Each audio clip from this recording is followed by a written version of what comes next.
जी नमस्कार, मैं हूँ प्रज्ञा रश्मि और स्वागत है आप सभी का हमारे YouTube चैनल हिंदी ज्ञान वाहिनी पर। मुंशी प्रेमचंद की सर्वश्रेष्ठ कहानियों की श्रृंखला में आज हम लेकर के आए हैं उनकी अगली कहानी ईश्वरीय न्याय। तो आइए सुनते हैं कहानी ईश्वरीय न्याय। कानपुर जिले में पंडित भृगुदत्त नामक एक बड़े जमींदार थे। मुंशी सत्यनारायण उनके कारिंदा थे। वह बड़े स्वामी भक्त और सच्चरित्र मनुष्य थे। लाखों रुपए की तहसील और हजारों मन अनाज का लेन देन उनके हाथ में था, पर कभी उनकी नीयत डांवाडोल न होती। उनके सुप्रबंध से रियासत दिनों दिन उन्नति करती जाती थी। ऐसे कर्तव्यपरायण सेवक का जितना सम्मान होना चाहिए उससे अधिक ही होता था। दुख सुख के प्रत्येक अवसर पर पंडित जी उनके साथ बड़ी उदारता से पेश आते। धीरे धीरे मुंशी जी का विश्वास इतना बढ़ा कि पंडित जी ने हिसाब किताब का समझना भी छोड़ दिया। संभव है उनसे आजीवन इसी तरह निभ जाती, पर भावी प्रबल है। प्रयाग में कुंभ लगा तो पंडित जी भी स्नान करने गए। वहां से लौटकर फिर वे घर न आए। मालूम नहीं किसी गड्ढे में फिसल पड़े या कोई जल जंतु उन्हें खींच ले गया। उनका फिर कुछ पता ही न चला। अब मुंशी सत्यनारायण के अधिकार और भी बढ़े। एक हतभागिनी विधवा और 2 छोटे छोटे बच्चों के सिवा पंडित जी के घर में और कोई न था। अंत्येष्टि क्रिया से निवृत्त होकर एक दिन शोकातुर पंडिताइन ने उन्हें बुलाया और रोकर कहा, लाला, पंडित जी हमें मझधार में छोड़कर सुरपुर को सिधार गए। अब यह नैया तुम ही पार लगाओगे तो लग सकती है। यह सब खेती तुम्हारी लगाई हुई है, इसे तुम्हारे ही ऊपर छोड़ती हूँ। ये तुम्हारे बच्चे हैं, इन्हें अपनाओ। जब तक मालिक जिए तुम्हें अपना भाई समझते रहे। मुझे विश्वास है कि तुम उसी तरह इस भार को संभाले रहोगे।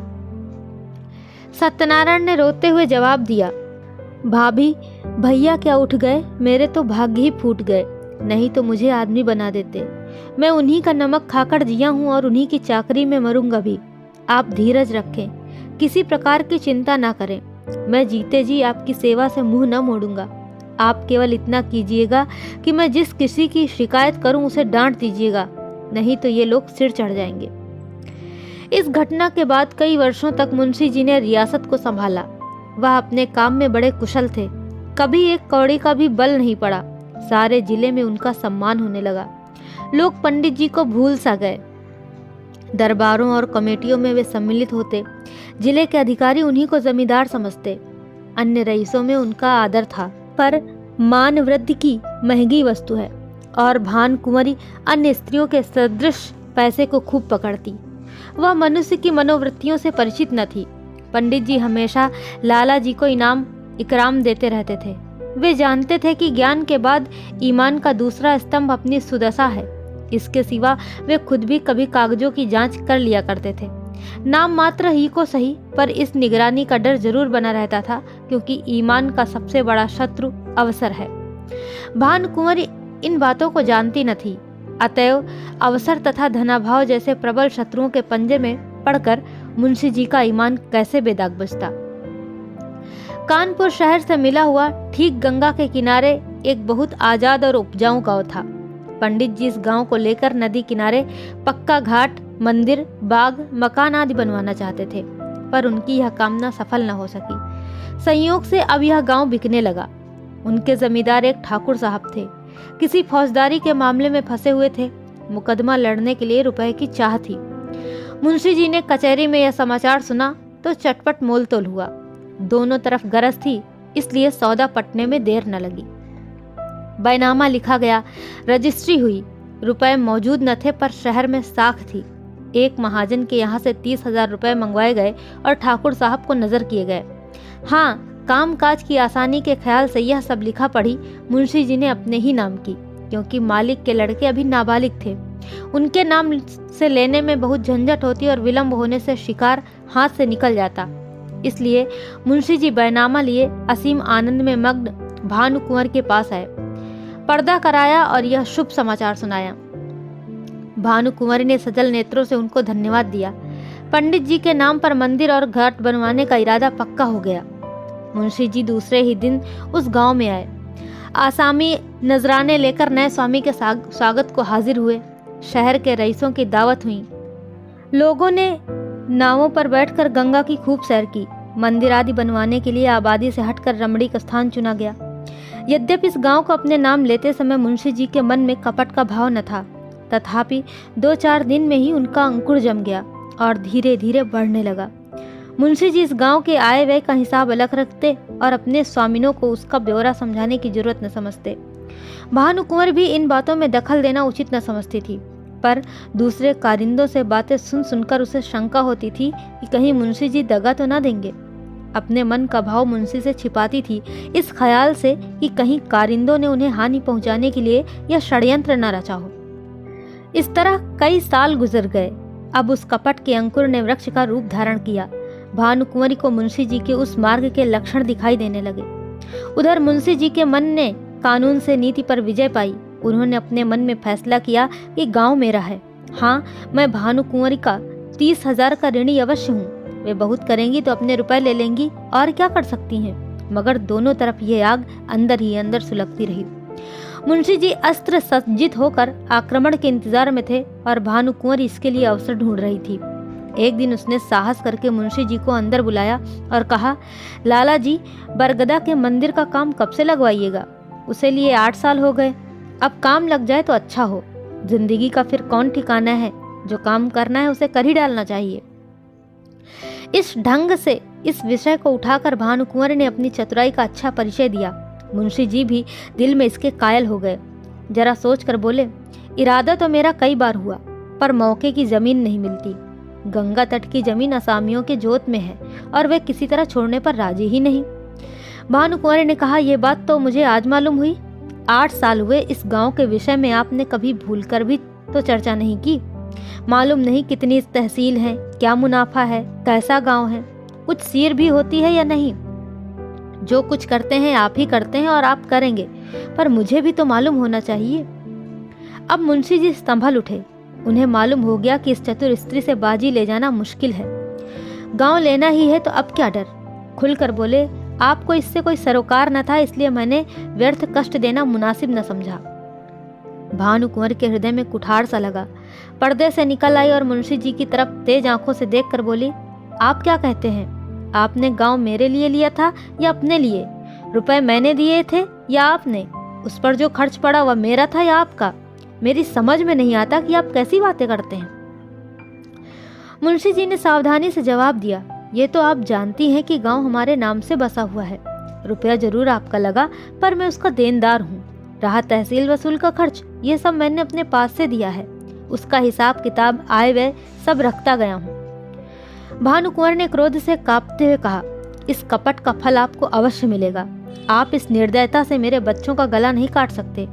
मुझे नहीं मालूम था कि आपने हृदय में छुरी छिपा रखी है, नहीं तो यह नौबत ही क्यों आती। खैर, अब से मेरी रोकड़ और बही खाता आप कुछ न छुएं। मेरा जो कुछ होगा ले लूंगी।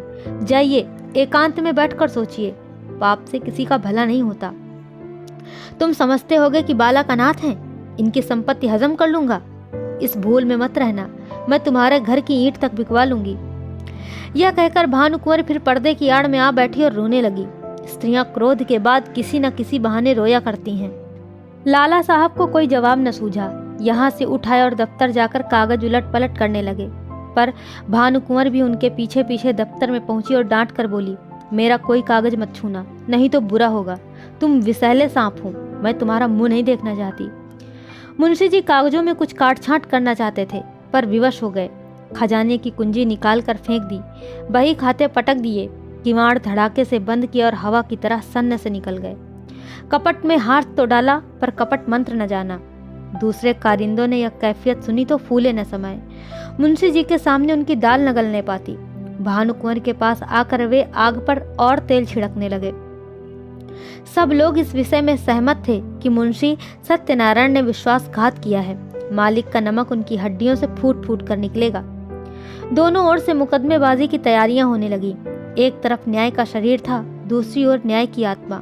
प्रकृति का पुरुष से लड़ने का साहस हो गया। भानुकुंवर ने लाला छक्कन लाल से पूछा, हमारा वकील कौन है? छक्कन लाल ने इधर उधर झांक कर कहा, वकील तो सेठ जी हैं, पर सत्यनारायण ने उन्हें पहले गांठ रखा होगा। इस मुकदमे के लिए बड़े होशियार वकील की जरूरत है। मेहरा बाबू की आजकल खूब चल रही है, हाकिम की कलम तक पकड़ लेते हैं। बोलते हैं तो जैसे मोटर कार छूट जाती है सरकार। और क्या कहें, कई आदमियों को फांसी से उतार लिया है। उनके सामने कोई वकील जबान तो खोल नहीं सकता। सरकार कहें तो वही कर लिए जाए। छक्कन लाल के अत्युक्त से संदेह पैदा हो गया। इसलिए भानुकुंवर ने कहा, नहीं, पहले सेठ जी से पूछ लिया जाए, उसके बाद देखा जाएगा। आप जाइए और उन्हें बुला लाइए। छक्कन लाल अपनी तकदीर को ठोंकते हुए सेठ जी के पास गए। सेठ जी पंडित भृगुदत्त के जीवन काल से ही उनका कानून संबंधी सब काम किया करते थे। मुकदमे का हाल सुना तो सन्नाटे में आ गए। सत्यनारायण को यह बड़ा नेक नियत आदमी समझते थे। उनके पतन से उन्हें बड़ा खेद हुआ। उसी वक्त आए।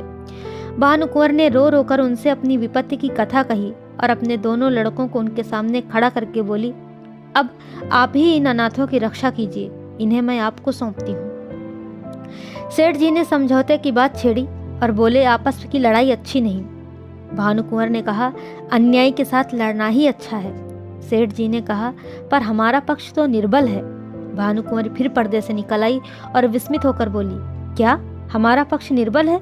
दुनिया जानती है कि गांव हमारा है, उसे हमसे कौन ले सकता है? नहीं, मैं सुलह कभी न करूंगी। आप कागजों को देखें, मेरे बच्चों की खातिर यह कष्ट उठाएं। आपका परिश्रम निष्फल न जाएगा। सत्यनारायण की नियत पहले खराब न थी। देखिए, जिस मिति में गांव लिया गया है, उस मिति में 30,000 का क्या खर्च दिखाया गया है।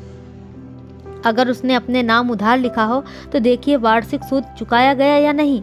ऐसे नरपिशाच से मैं कभी सुलह न करूंगी। सेठ जी ने समझ लिया कि इस समय समझाने बुझाने से कुछ काम न चलेगा। कागजात देखे, अभियोग चलाने की तैयारियां होने लगी। मुंशी सत्यनारायण लाल खिसियाए हुए मकान पहुंचे। लड़के ने मिठाई मांगी, उसे पीटा। स्त्री पर इसलिए बरस पड़े कि उसने क्यों लड़के को उनके पास जाने दिया। अपनी वृद्धा माता को डांट कर कहा, तुमसे इतना भी नहीं हो सकता कि जरा लड़के को बहलाओ। एक तो मैं दिन भर का थका मांदा घर आऊं और फिर लड़के को खिलाऊं। मुझे दुनिया में ना कोई और काम है न धंधा। इस तरह घर में बवाइला मचाकर बाहर आए। सोचने लगे, मुझसे बड़ी भूल हुई। मैं कैसा मूर्ख हूँ। और इतने दिन तक सारे कागज पत्र अपने हाथ में थे। चाहता कर सकता था, पर हाथ धरे बैठे रहा। आज सिर पर आ पड़ी तो सूझी। मैं चाहता तो बही खाते सब नए बना सकता था, जिसमें इस गांव का और रुपए का जिक्र ही न हो पाता। पर मेरी मूर्खता के कारण आज घर में आई हुई लक्ष्मी रूठी जाती है। मुझे क्या मालूम था कि वह चुड़ैल मुझसे इस तरह पेश आएगी, कागजों में हाथ तक न लगाने देगी। इसी उधेड़ बुन में मुंशी जी एकाएक उछल पड़े। एक उपाय सूझ गया, क्यों न कार्यकर्ताओं को मिला लूं। यद्यपि मेरी सख्ती के कारण वे सब मुझसे नाराज थे और इस समय सीधे बात भी न करेंगे, तथापि उनमें कोई ऐसा भी नहीं जो प्रलोभन से मुट्ठी में ना आ जाए। हाँ, इसमें रुपए पानी की तरह बहाना पड़ेगा, पर इतना रुपया आएगा कहाँ से? हाय रे दुर्भाग्य! 2-4 दिन पहले चेत गया होता तो आज कठिनाई न पड़ती। क्या जानता था कि वह डायनी इस तरह वज्र प्रहार करेगी। बस अब एक ही उपाय है, किसी तरह कागजात गुम कर दूं। बड़ा जोखिम का काम है, पर करना पड़ेगा। दुष्कामनाओं के सामने एक बार सिर झुकाने पर फिर संभलना कठिन हो जाता है। पाप के अथाह दलदल में जहां एक बार पड़े कि प्रतिक्षण फिर नीचे ही चले जाते हैं। मुंशी सत्यनारायण सा विचारशील मनुष्य इस समय इस फिक्र में था कि कैसे सेंध लगा पाऊं। मुंशी जी ने सोचा, क्या सेंध लगाना आसान है? इसके वास्ते कितनी चतुरता, कितना साहस, कितनी बुद्धि, कितनी वीरता चाहिए। कौन कहता है कि चोरी करना आसान काम है? मैं जो कहीं पकड़ा गया तो मरने के सिवा और कोई मार्ग न रहेगा। बहुत सोचने विचारने पर भी मुंशी जी को अपने ऊपर ऐसा दुस्साहस कर सकने का विश्वास न हो सका। हाँ, इसमें सुगम एक दूसरी तदबीर नजर आई। क्यों न दफ्तर में आग लगा दूं। 1 बोतल मिट्टी का तेल और दिया सलाई की जरूरत है। किसी बदमाश को मिला लूं, मगर ये क्या मालूम कि वही उसी कमरे में रखी है या नहीं। चुड़ैल ने बही को जरूर अपने पास रख लिया होगा। नहीं, आग लगाना गुनाह, बेलज्जत होगा। बहुत देर तक मुंशी जी करवटें बदलते रहे। नए नए मंसूबे सोचते, पर फिर अपने ही तर्कों से काट देते। वर्षा काल में बादलों की नई नई सूरतें बनती और फिर हवा के वेग से बिगड़ जाती हैं। वही दशा इस समय उनके मंसूबों की हो रही थी। पर इस मानसिक अशांति में भी एक विचार पूर्ण रूप से स्थिर था। किसी तरह इन कागजात को अपने हाथ में लाना चाहिए। काम कठिन है, माना, पर हिम्मत ना थी तो रार क्यों मोल ली। क्या 30,000 की जायदाद दाल भात का कौर है? चाहे जिस तरह हो, चोर बने बिना काम नहीं चल सकता। आखिर जो लोग चोरियां करते हैं वे भी तो मनुष्य ही होते हैं। बस एक छलांग का काम है। अगर पार हो गए तो राज करेंगे, गिर पड़े तो जान से हाथ धोएंगे। रात के 10 बज गए। मुंशी सत्यनारायण कुंजियों का एक गुच्छा कमर में दबाए घर से बाहर निकले। द्वार पर थोड़ा सा पुआल रखा हुआ था। उसे देखते ही वे चौंक पड़े। मारे डर के छाती धड़कने लगी। जान पड़ा कि कोई छिपा बैठा है। कदम रुक गए। पुआल की तरफ ध्यान से देखा, उसमें बिल्कुल हरकत न हुई। तब हिम्मत बंधी, आगे बढ़े और मन को समझाने लगे, मैं कैसा बौखल हूँ। अपने द्वार पर किसका डर और सड़क पर भी मुझे किसका डर है। मैं तो अपनी राह जाता हूँ, कोई मेरी तरफ तिरछी आंख से नहीं देख सकता। हाँ, जब मुझे सेंध लगाते देख ले, नहीं पकड़ ले, तब अलबत्ते डरने की बात है। तो इस पर भी बचाव की युक्ति निकल सकती है। अकस्मात उन्होंने भानुकुंवर के एक चपरासी को आते हुए देखा। कलेजा धड़क उठा। लपक कर एक अंधेरी गली में घुस गए। बड़ी देर तक वहां खड़े रहे। जब वह सिपाही आंखों से ओझल हो गया तब फिर सड़क पर आए। वह सिपाही आज सुबह तक इनका गुलाम था। उसे उन्होंने कितनी ही बार गालियां दी थी, लातें मारी थी, पर आज उसे देखकर उनके प्राण सूख गए। उन्होंने फिर तर्क की शरण ली। मैं मानो भंग खाकर आया हूँ। इस चपरासी से इतना डरा मानो कि वो मुझे देख लेता, पर मेरा कर क्या सकता था। हजारों आदमी रास्ता चल रहे हैं, उन्हीं में मैं भी एक हूँ। क्या वह अंतर्यामी है? सबके हृदय का हाल जानता है। मुझे देखकर वह अदब से सलाम करता और वहां का कुछ हाल भी कहता, पर मैं उससे ऐसा डरा कि सूरत तक न दिखाई। इस तरह मन को समझाकर वे आगे बढ़े। सच है, पाप के पंजों में फंसा हुआ मन पतझड़ का पत्ता है जो हवा के जरा से झोंके से गिर पड़ता है। मुंशी जी बाजार पहुंचे। अधिकतर दुकानें बंद हो चुकी थीं। उनमें सांड और गाय बैठी हुई जुगाली कर रही थीं। केवल हलवाइयों की दुकानें खुली थी और कहीं कहीं गजरे वाले हार की हाँक लगाते फिरते थे। सब हलवाई मुंशी जी को पहचानते थे, अतएव मुंशी जी ने सिर झुका लिया। कुछ चाल बदली और लपकते हुए चले। एकाएक उन्हें एक बग्घी आती दिखाई दी। यह सेठ वल्लभदास वकील की बग्घी थी। इसमें बैठकर हजारों बार सेठ जी के साथ कचहरी गए थे, पर आज वह बग्घी कालदेव के समान भयंकर मालूम हुई। फौरन एक खाली दुकान पर चढ़ गए। वहां विश्राम करने वाले सांड ने समझा वे मुझे पदच्युत करने आए हैं। माथा झुकाए फुफकारता हुआ उठ बैठा, पर इसी बीच में बग्घी निकल गई और मुंशी जी की जान में जान आई। अब कि उन्होंने तर्क का आश्रय न लिया, समझ गए कि इस समय इससे कोई लाभ नहीं। खैरियत यह हुई कि वकील ने देखा नहीं। यह एक घाघ है, मेरे चेहरे से ताड़ जाता। कुछ विद्वानों का कथन है कि मनुष्य की स्वाभाविक प्रवृत्ति पाप की ओर होती है, पर यह कोरा अनुमान ही अनुमान है, अनुभव सिद्ध बात नहीं।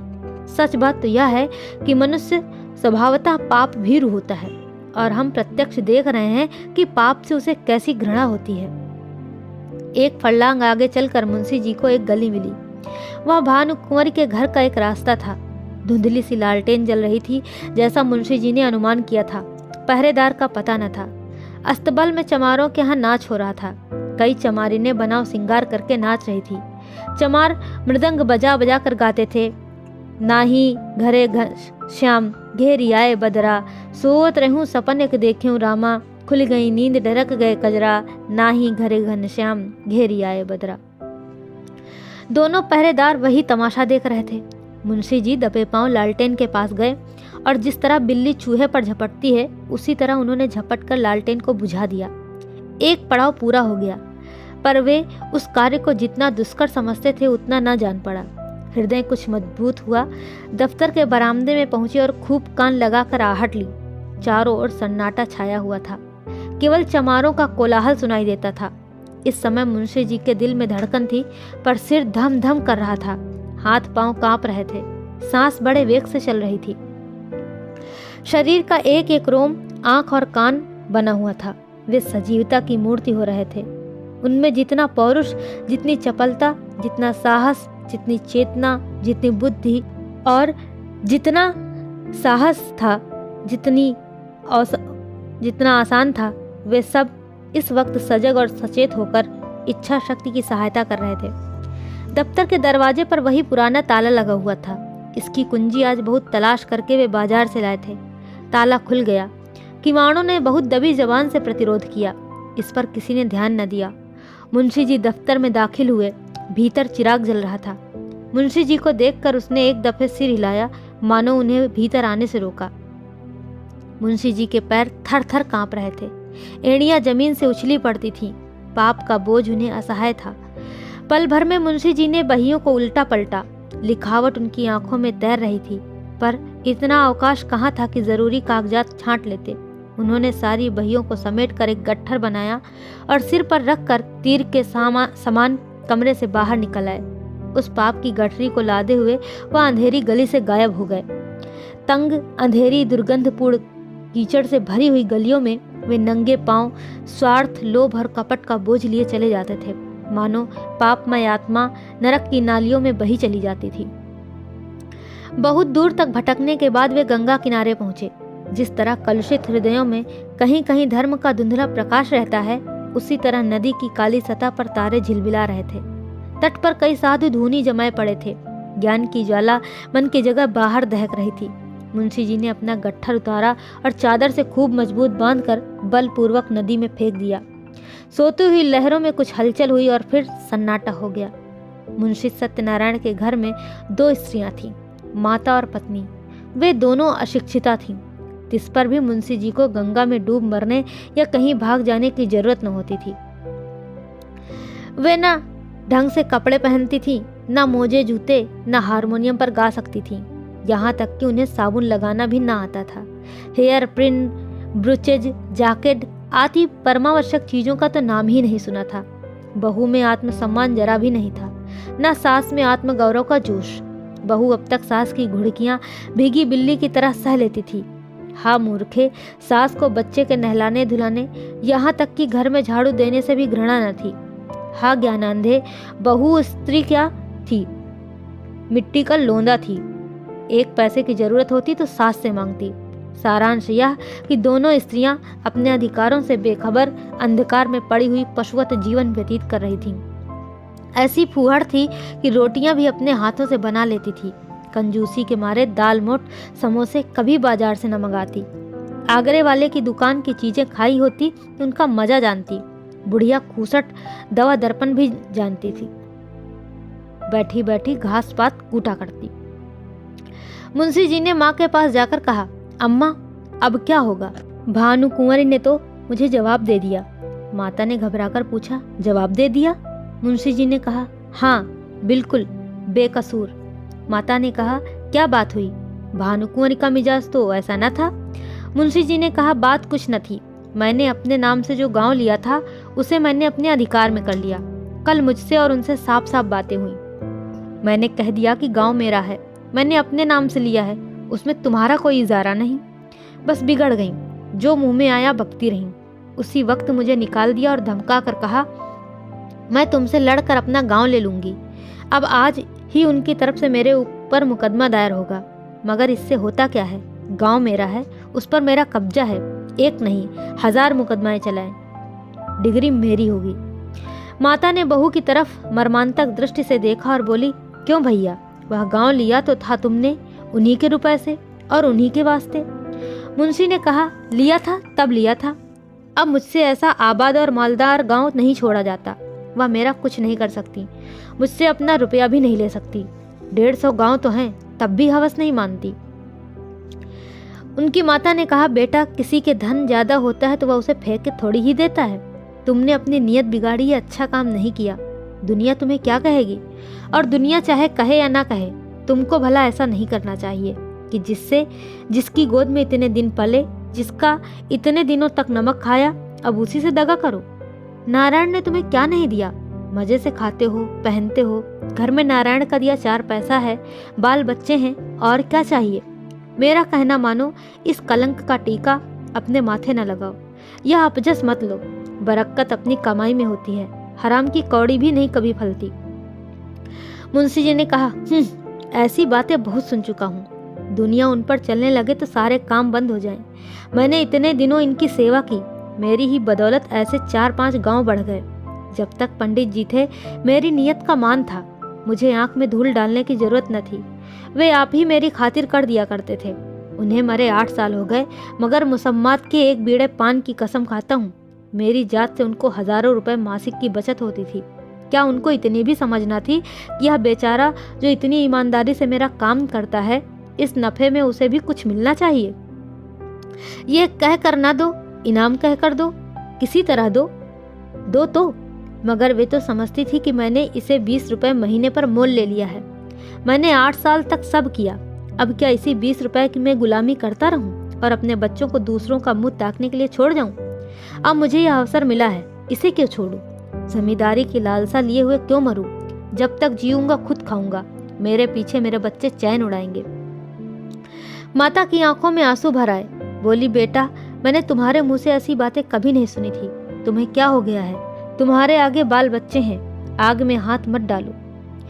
बहू ने सास की ओर देखकर कहा, हमको ऐसा धन न चाहिए, हम अपनी दाल रोटी में मगन हैं। मुंशी ने कहा, अच्छी बात है, तुम लोग रोटी दाल खाना, गाढ़ा पहनना, मुझे तो अब हलवे पूरी की इच्छा है। माता ने कहा, यह मुझसे अधर्म न देखा जाएगा, मैं तो गंगा में डूब मरूंगी।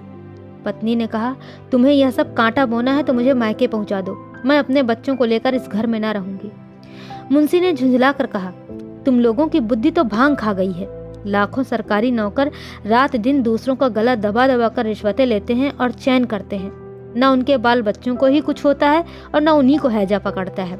अधर्म उनको क्यों नहीं खा जाता जो मुझी को खा जाएगा? मैंने तो सत्यवादियों को सदा दुख झेलते ही देखा है। मैंने जो कुछ किया है सुख लूटूंगा, तुम्हारे मन में जो आए वो करो। प्रातःकाल दफ्तर खुला तो कागजात सब गायब थे। मुंशी छक्कन लाल बौखलाए से घर में गए और मालकिन से पूछा, कागजात आपने उठवा लिए हैं? भानुकुंवर ने कहा, मुझे क्या खबर, जहां आपने रखे होंगे वहीं होंगे। फिर सारे घर में खलबली पड़ गई, पहरेदारों पर मार पड़ने लगी। भानुकुंवरी को तुरंत मुंशी सत्यनारायण पर संदेह हुआ, मगर उनकी समझ में छक्कन लाल की सहायता के बिना यह काम होना असंभव था। पुलिस में रपट हुई, एक ओझा नाम निकालने के लिए बुलाया गया। मौलवी साहब ने कुर्रा फेंका। ओझा ने बताया, यह किसी पुराने बैरी का काम है। मौलवी साहब ने फरमाया, किसी घर के भेदिये ने यह हरकत की है। शाम तक यह दौड़ धूप रही। फिर यह सलाह होने लगी कि इन कागजातों के बगैर मुकदमा कैसे चले। पक्ष तो पहले से ही निर्बल था, जो कुछ बल था वह इसी बही खाते का था। अब तो सबूत भी हाथ से गए, दावे में कुछ जान ही न रही। मगर भानुकुंवर ने कहा, बला से हार जाएंगे तो कोई बात नहीं, हमारी चीज कोई छीन ले तो हमारा धर्म है कि उससे यथाशक्ति लड़े। हार कर बैठना कायरों का काम है। सेठ जी को इस दुर्घटना का समाचार मिला तो उन्होंने भी यही कहा कि अब दावे में जरा भी जान नहीं है, केवल अनुमान और तर्क का भरोसा है। अदालत ने माना तो माना, नहीं तो हार माननी पड़ेगी। पर भानुकुंवर ने एक न मानी। लखनऊ और इलाहाबाद से 2 होशियार बैरिस्टर बुलाए। मुकदमा शुरू हो गया। सारे शहर में इस मुकदमे की धूम थी। कितने ही रईसों को भानुकुंवर ने साथी बनाया था। मुकदमा शुरू होने के समय हजारों आदमियों की भीड़ हो जाती थी। लोगों के इस खिंचाव का मुख्य कारण यह था कि भानुकुंवर एक पर्दे की आड़ में बैठी हुई अदालत की कार्रवाई देखा करती थी, क्योंकि उसे अब अपने नौकरों पर जरा भी विश्वास न था। वादी बैरिस्टर ने एक बड़ी मार्मिक वक्तृता दी। उसने सत्यनारायण की पूर्वावस्था का खूब अच्छा चित्र खींचा। उसने दिखलाया कि वे कैसे स्वामी भक्त, कैसे कार्यकुशल, कैसे कर्मशील थे और स्वर्गवासी पंडित भृगुदत्त का उस पर पूर्ण विश्वास हो जाना किस तरह स्वाभाविक था। इसके बाद उसने सिद्ध किया कि मुंशी सत्यनारायण की आर्थिक व्यवस्था कभी ऐसी न थी कि वे इतना धन संचय करते। अंत में उसने मुंशी जी की स्वार्थपरता, कूटनीति, निर्दयता और विश्वासघातकता का ऐसा घृणोत्पादक चित्र खींचा कि लोग मुंशी जी को गालियां देने लगे। इसके साथ ही उसने पंडित जी के अनाथ बालकों की दशा का बड़ा करुणोत्पादक वर्णन किया। कैसे शोक और लज्जा की बात है कि ऐसा चरित्रवान, ऐसा नीति कुशल मनुष्य इतना गिर जाए कि अपने स्वामी के अनाथ बालकों की गर्दन पर छुरी चलाने पर संकोच न करे। मानव पतन का ऐसा करुण, ऐसा हृदय विदारक उदाहरण मिलना कठिन है। इस कुटिल कार्य के परिणाम की दृष्टि से इस मनुष्य के पूर्व परिचित सद्गुणों का गौरव लुप्त हो जाता है, क्योंकि वे असली मोती नहीं, नकली कांच के दाने थे, जो केवल विश्वास जमाने के निमित्त दर्शाए गए थे। वह केवल सुंदर जाल था जो एक सरल हृदय और छल छंद से दूर रहने वाले रईसों को फंसाने के लिए फैलाया गया था। इस नर पशु का अंतःकरण कितना अंधकारमय, कितना कपटपूर्ण, कितना कठोर है, और इसकी दुष्टता कितनी घोर, कितनी अपावन है। अपने शत्रु के साथ दया करना एक बार तो क्षम्य है, मगर इस मलिन हृदय मनुष्य ने उन बेकसों के साथ दगा दिया है जिन पर मानव स्वभाव के अनुसार दया करना उचित है। यदि आज हमारे पास बही खाते मौजूद होते, अदालत पर सत्यनारायण की सत्यता स्पष्ट रूप से प्रकट हो जाती, पर मुंशी जी के बर्खास्त होते ही दफ्तर से उनका लुप्त हो जाना भी अदालत के लिए एक बड़ा सबूत है। शहर में कई रईसों ने गवाही दी, पर सुनी सुनाई बातें जिरह में उखड़ गईं। दूसरे दिन फिर मुकदमा पेश हुआ। प्रतिवादी के वकील ने अपनी वक्तृता शुरू की। उसमें गंभीर विचारों की अपेक्षा हास्य का आधिक्य था। यह एक विलक्षण न्याय सिद्धांत है कि किसी धनाढ्य मनुष्य का नौकर जो कुछ खरीदे वह उसके स्वामी की चीज समझी जाए। इस सिद्धांत के अनुसार हमारी गवर्नमेंट को अपने कर्मचारियों की सारी संपत्ति पर कब्जा कर लेना चाहिए। यह स्वीकार करने में हमको कोई आपत्ति नहीं कि हम इतने रुपयों का प्रबंध ना कर सकते थे और यह धन हमने स्वामी से ही ऋण लिया, पर हमसे ऋण चुकाने का कोई तकाजा न करके वह जायदाद ही मांगी जा रही है। यदि हिसाब के कागजात दिखलाए जाए तो वे साफ बता देंगे कि मैं सारा ऋण दे चुका। हमारे मित्र ने कहा कि ऐसी अवस्था में बहियों का गुम हो जाना भी अदालत के लिए एक सबूत होना चाहिए। मैं भी उनकी युक्ति का समर्थन करता हूँ। यदि मैं आपसे ऋण लेकर अपना विवाह करूं तो क्या मुझसे मेरी नवविवाहित वधू को छीन लेंगे? हमारे सुयोग मित्र ने हमारे ऊपर अनाथों के साथ दगा करने का दोष लगाया है। अगर मुंशी सत्यनारायण की नीयत खराब होती तो उनके लिए सबसे अच्छा अवसर वह था जब पंडित भृगुदत्त का स्वर्गवास हुआ था। इतने विलंब की क्या जरूरत थी? यदि आप शेरों को फंसाकर उसके बच्चे को उसी वक्त नहीं पकड़ लेते, उसे बढ़ने और सबल होने का अवसर देते हैं, तो मैं आपको बुद्धिमान न कहूँगा। यथार्थ बात यह है कि मुंशी सत्यनारायण ने नमक का जो कुछ हक था वह पूरा कर दिया। 8 वर्ष तक तन मन से स्वामी के संतान की सेवा की। आज उन्हें अपनी साधुता का जो फल मिल रहा है वह बहुत ही दुखजनक और हृदय विदारक है। इसमें भानुकुंवरी का दोष नहीं, वे एक गुण संपन्न महिला हैं, मगर अपनी जाति के अवगुण उनमें भी विद्यमान है। ईमानदार मनुष्य स्वभावतः स्पष्टभाषी होता है। उसे अपनी बातों में नमक मिर्च लगाने की जरूरत नहीं होती। यही कारण है कि मुंशी जी के मृदभाषी मातहतों को उन पर आक्षेप करने का मौका मिल गया। इस दावे की जड़ केवल इतनी ही है और कुछ नहीं। भानुकुंवरी यहाँ उपस्थित हैं। क्या वे कह सकती हैं कि इस 8 वर्ष की मुद्दत में कभी इस गांव का जिक्र उनके सामने आया?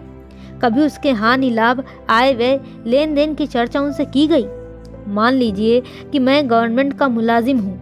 यदि मैं आज दफ्तर में आकर अपनी पत्नी के आय व्यय और अपने टहलुओं के टैक्सों का पचड़ा गाने लगूं तो शायद मुझे शीघ्र ही अपने पद से पृथक होना पड़े और संभव है कुछ दिनों तक बरेली की अतिथिशाला में भी रखा जाऊं। जिस गांव से भानुकुंवरी का सरोकार न था उसकी चर्चा उनसे क्यों की जाती?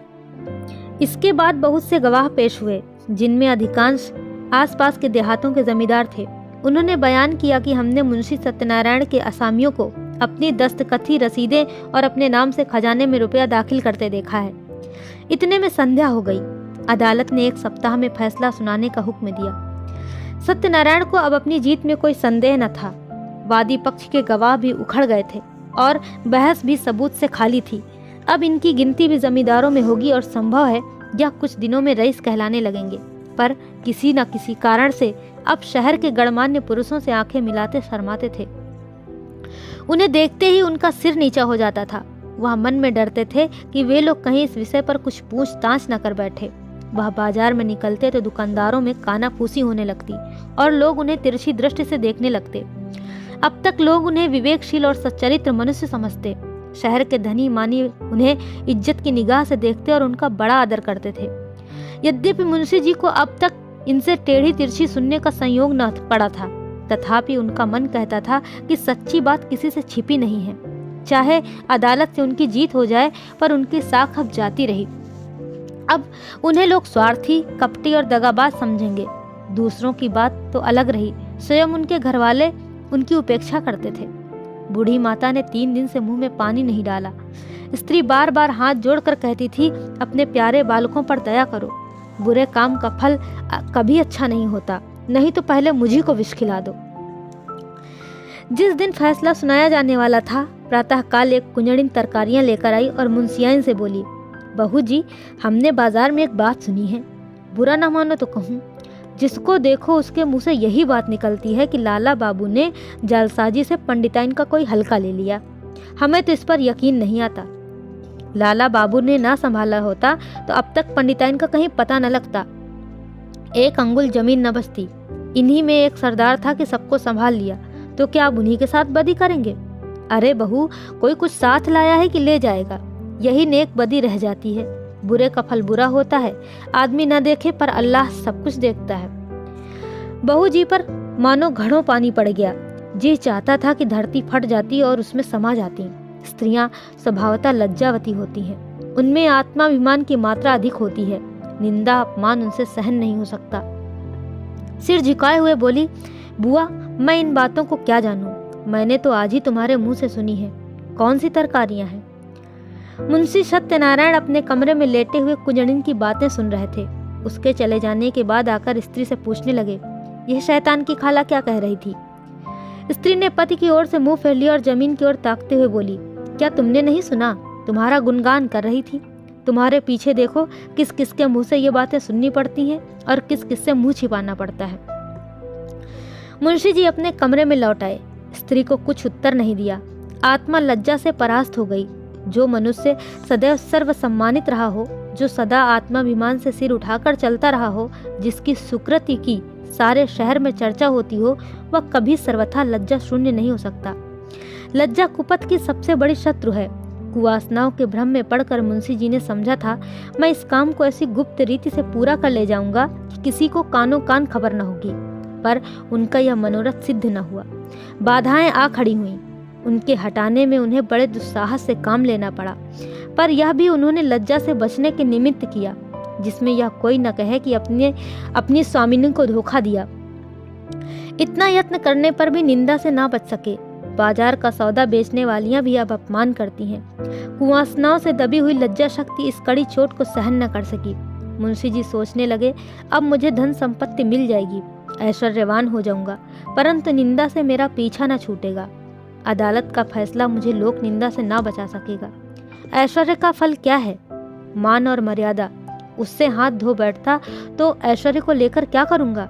चित्त की शक्ति खोकर, लोक लज्जा सहकर, जन समुदाय में नीच बनकर और अपने घर में कलह का बीज बोकर यह संपत्ति मेरे किस काम आएगी? और यदि वास्तव में कोई न्याय शक्ति हो और वह मुझे इस कुकृत्य का दंड दे, तो मेरे लिए सिवा मुख में कालिक लगाकर निकल जाने के और कोई मार्ग न रहेगा। सत्यवादी मनुष्य पर कोई विपत्ति पड़ती है तो लोग उसके साथ सहानुभूति करते हैं। दुष्टों की विपत्ति लोगों के लिए व्यंग्य की सामग्री बन जाती है। उस अवस्था में ईश्वर अन्यायी ठहराया जाता है, मगर दुष्टों की विपत्ति ईश्वर के न्याय को सिद्ध करती है। परमात्मन, इस दुर्दशा से किसी तरह मेरा उद्धार करो। क्यों न जाकर मैं भानुकुंवर के पैरों पर गिर पड़ूं और विनय करूं कि यह मुकदमा उठा लो। शोक, पहले यह बात मुझे क्यों न सूझी? अगर कल तक मैं उनके पास चला गया होता तो बात बन जाती, पर अब क्या हो सकता है? आज तो फैसला सुनाया जाएगा। मुंशी जी देर तक इसी विचार में पड़े रहे, पर कुछ निश्चय न कर सके कि क्या करें। भानुकुंवरी को भी विश्वास हो गया कि अब गांव हाथ से गया। बेचारी हाथ मल कर रह गई। रात भर उसे नींद न आई। रह रहकर मुंशी सत्यनारायण पर क्रोध आता था। हाय पापी, ढोल बजाकर मेरा 50,000 का माल लिए जाता है और मैं कुछ नहीं कर सकती। आजकल के न्याय करने वाले बिल्कुल आंख के अंधे हैं। जिस बात को सारी दुनिया जानती है उसमें भी उनकी दृष्टि नहीं पहुंचती। बस दूसरों को आंखों से देखते हैं। कोरे कागजों के गुलाम हैं। न्याय वह है जो दूध का दूध पानी का पानी कर दे, या नहीं कि खुद ही कागजों के धोखे में आ जाए, खुद ही पाखंडियों के जाल में फंस जाए। इसी से तो ऐसी छली कपटी दगाबाज और दुरात्माओं का साहस बढ़ गया है। खैर, गांव जाता है तो जाए, लेकिन सत्यनारायण तुम शहर में कहीं मुंह दिखाने के लायक भी न रहे। इस ख्याल से भानुकुंवरी को कुछ शांति तो हुई। शत्रु की हानि मनुष्य को अपने लोभ से भी अधिक प्रिय होती है। मानव स्वभाव ही कुछ ऐसा है। तुम हमारा एक गांव ले गए, नारायण चाहेंगे तो तुम भी इससे सुख न पाओगे। तुम आप नरक की आग में जलोगे। तुम्हारे घर में कोई दिया जलाने वाला न रह जाएगा। फैसले का दिन आ गया।